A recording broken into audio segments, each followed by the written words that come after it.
Hey everyone, welcome to MT Guitar. Today I wanted to start a new series called Music Theory Monday. We've been doing a lot of music theory on the channel, and I thought it would be fun to do it on Monday as we all start the week together. This is a lesson on how to solo over chord changes.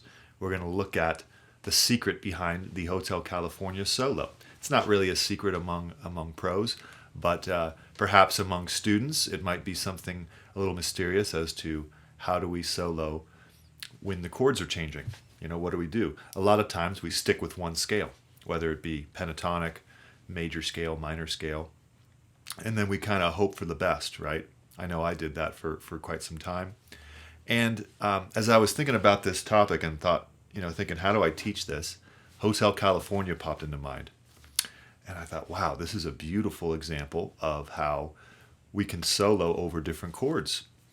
And as far as how to play Hotel California, I've already taught that with two different lessons. I'll link in the description below. One is how to play the intro and the song, and then the other lesson is how to play the entire solo note for note.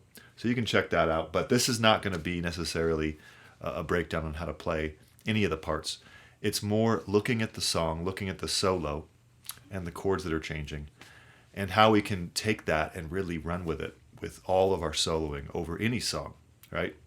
If we look at the end of the solo, this point is really clearly demonstrated. What is the point, you might ask? Well, to play over a bunch of chord changes, really the first thing we want to think about is what are the chord tones of each chord, okay? So what I mean by chord tones is, let's say, we have Hotel California in the key of B minor. Every song has a key. Sometimes it modulates to other keys. Sometimes the chords go outside of the key. But in this case, we're in B minor. I know I have a B minor scale. This is called Aeolian or natural minor. What I want to do is simplify the scale a little bit and say, well, I just want to play only the chord tones for now. That would be the 1, flat 3, and 5, or B, D, F sharp. Don't even worry about the letter names, just 1, flat 3, 5, because that's what a minor, that's what the minor chord tones are. So now I'm just playing those notes, all right?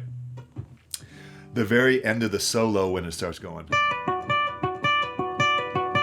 right? That would be flat 3, 1, 5. So right there, the ending solo, right? The end of the solo starts with these chord tones. Do you see where this is going to go here? The next chord in the song is F sharp 7. Okay? F sharp 7.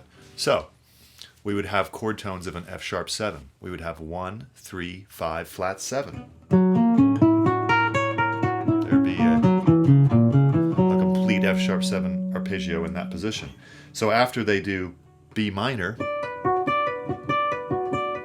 the next chord is F sharp 7, and look what happens here. So that would be, here's F sharp, here's the 5, here's the 3, here's the 1. So that would be 5, 3, 1, 5, 3, 1, 5, 3, slide up to the 1. There's a 1 up there. So far, both chords, there's only chord tones happening. Chord tones of B minor, chord tones of F sharp 7. Here's what it sounds like with the chords behind it.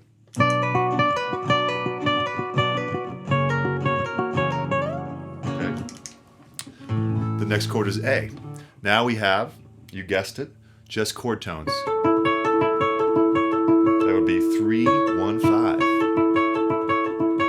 Next chord is E. 5, 3, 1. Slide up to the 1. So far we have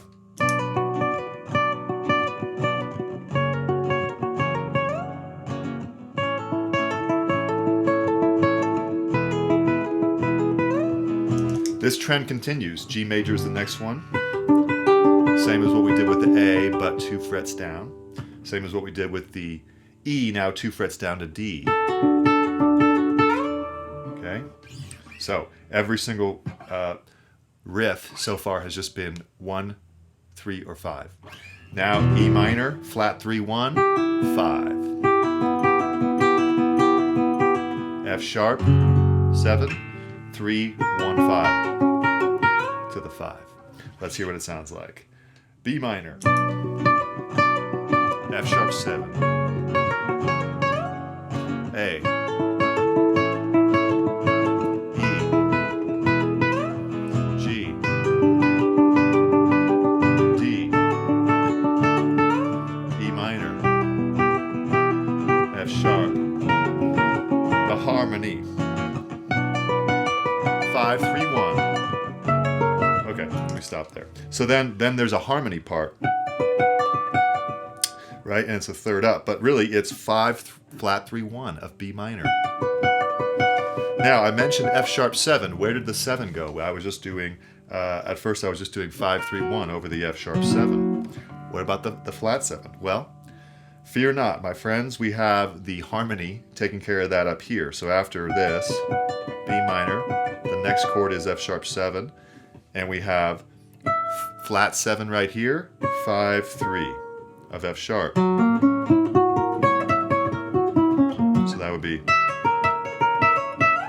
slide up to the 3 of F sharp. B.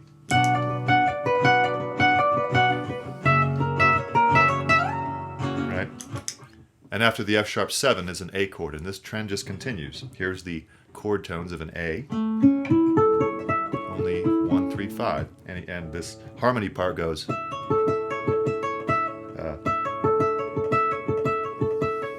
right? Okay. Let me play the entire solo, and then we'll highlight a few things from the beginning of the solo as well.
Okay, now the fingerings and all that were way off because this is a nylon, not only an acoustic, but a nylon, so I couldn't bend anything at all.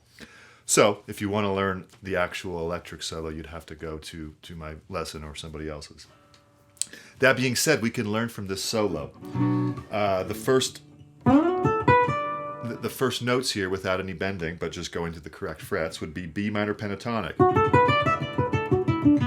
Right, all this position here. So, and that's still B minor pentatonic, but then it lands on an F sharp 7 chord, and here's the third.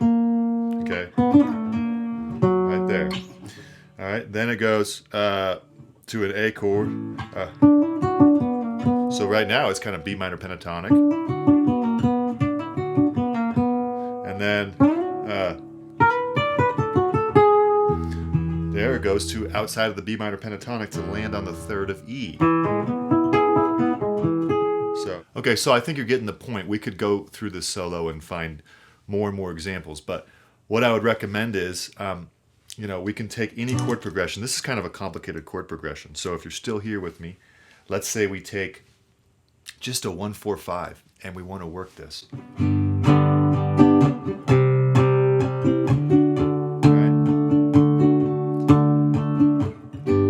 We can loop that and now find the chord tones to sort of sound like we're following the chord changes. There's a 1, 4, 5, G, C, D, loop. All right, now we're just going to play only 1, 3, and 5. I'm going to first do it somewhat predictably, and then I'll start showing you the cool things you can do with it.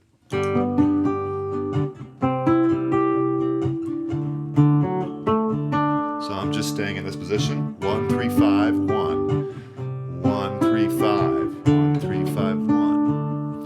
always starting from the 1. Probably a good way to start. You can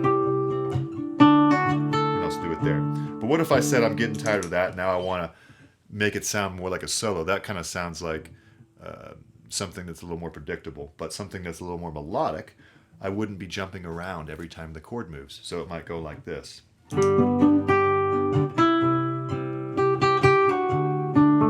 Only 1, 3, 5 of each chord. 1, 3, 5, 1, 3 of C, 5, 3 of D, 1, 5, 3, 5, 4, sorry, 1. All right, now on the D7, on the D, I'm going to make it a D7. So you can always do that, right? You can always make it a 7 chord if it's the 5 chord. So let's try that. 3, 1, flat 7, 5, 3, 1. Now I'm going to move to other positions.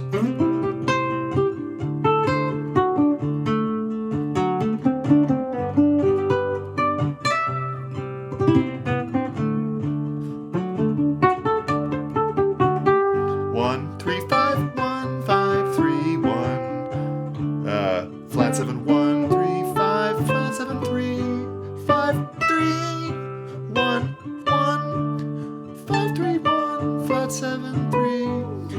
It's very hard to say the numbers and probably not that cool sounding, but when I'm saying the numbers, but you get the idea. These are things you'd practice over predictable chord progressions for now. 1, 3, 5, and then add the flat 7. And as you listen to solos or play solos like Hotel California, and everything's really matching in with the chords, take a look at it and realize that they're actually just playing chord tones. And a lot of solos don't need to be 1,000 notes, right? Sometimes the best solos are just a few notes from each chord. And the money notes, so to speak, are the 1, 3, 5. So there's more to go, but that's a primer, sort of a getting started.